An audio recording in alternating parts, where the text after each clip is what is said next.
بسم اللہ الرحمن الرحیم۔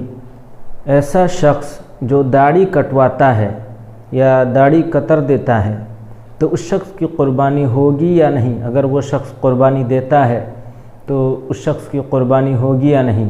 بالکل وضاحت کے ساتھ بتا دینا چاہتا ہوں۔ یہ رواج بالکل عام ہے اور عام ہو چکا ہے کہ اکثر و بیشتر لوگ داڑھی نہیں رکھتے، اگر رکھتے بھی ہیں تو اسے قطر دیتے ہیں۔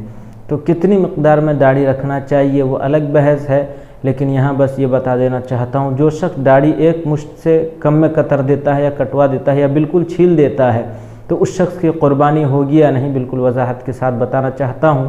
اگر آپ یہ مسئلہ دیکھنا چاہتے ہیں تو مسلم شریف جلد نمبر 1 صفحہ نمبر 29 پر اور در مختار جلد نمبر 3 صفحہ نمبر 398 پر بالکل یہی مسئلہ آپ کو مل جائے گا، آپ دیکھ سکتے ہیں۔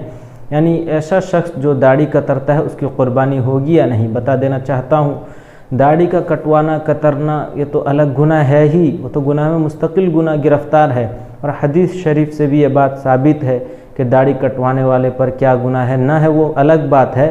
لیکن اگر کوئی ایسا شخص ہے جو داڑھی کترتا ہے یا بالکل منڈوا لیتا ہے تو اس پر اگر قربانی واجب ہے، یعنی وہ صاحب نصاب کا مالک ہے اور وجوب قربانی کے جو شرائط ہیں وہ پائے جا رہے ہیں، اس سے پہلے والے ویڈیو میں بتا چکا ہوں، اس کو آپ جا کر دیکھ سکتے ہیں۔ اگر اس پر قربانی واجب ہے اور وہ شخص قربانی کرتا ہے تو اس کی قربانی درست ہوگی بالکل، اور اس میں کوئی قباحت نہیں، نہ کوئی کراہت نہیں۔ داڑھی کا کٹوانا الگ گناہ ہے، لیکن قربانی اگر نہیں کرے گا تو وہ الگ گناہ میں گرفتار ہوگا، کیونکہ وجوب قربانی کے جو شرائط ہیں وہ پائے جا رہے ہیں۔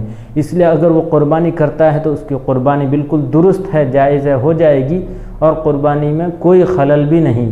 اللہ تبارک و تعالی ہم سب کو کہنے سننے سے زیادہ عمل کی توفیق عطا فرمائے۔ وما علینا الا البلاغ۔